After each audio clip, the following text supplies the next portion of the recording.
Баршаңызға сәлем. Бүгін менде доллар гүлін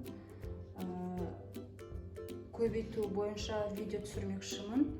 Бұрын соңды мұндай гүлді мен отырғызып көрген жоқпын. Кейбіреулері тамырдан алып отырғызады, кейбіреулері мұндай жапырақтарын кесіп алып, картошка шығарып, солай көбейтіп жатады. Енді мен қазір сіздерге өзімнің қарап отырсаңыздар, мына екі бұтағы қурап кеткен екен. Топырақ уже ескірген. Қазір мен әмбебап топырақты алып, бұл гүлді көбейтіп көремін.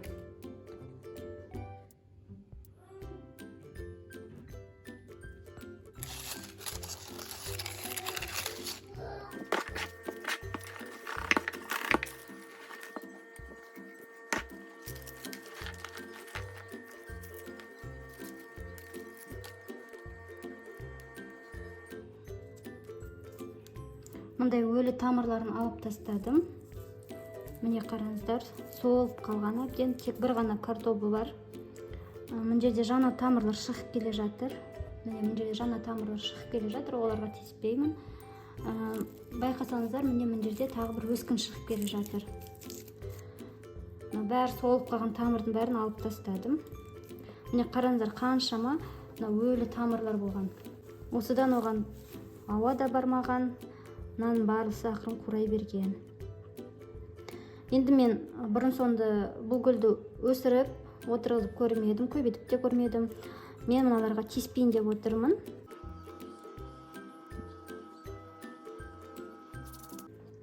Негізі мына ыдыс оған үлкен.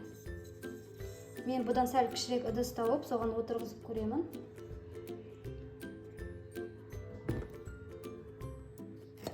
Міне мұндай ыдыс.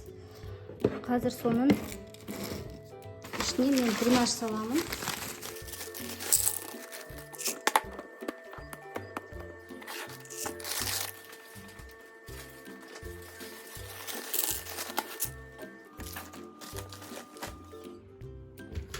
Маған мен әмбебап топырақ салып жатырмын.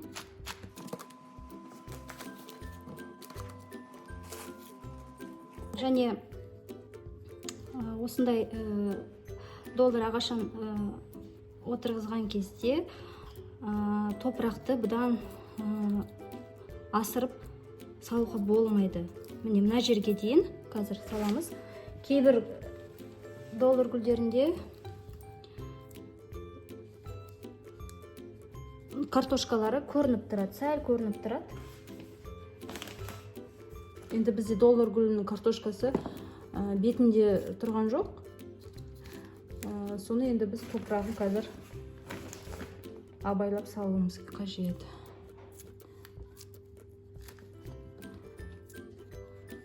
Топырақты дүкеннен алуға кеңес беремін, өйткені ол әмбебап болғаннан кейін тыңайтылған жақсы топырақтар болады.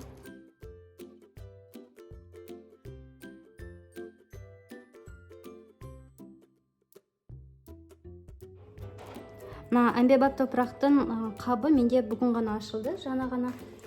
Ол ылғалды. Бүгін мен бұны суғармаймын.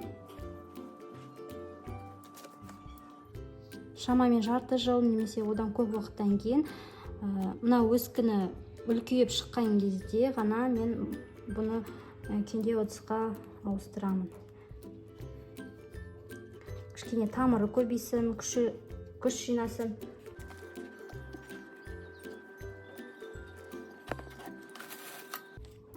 Мына өзінің таяқшасы, бай салып қоям. Қажет болып жатса байлаймыз. Міне болды. Енді келесі кезде жақсы нәтиже болады деген үміттемін.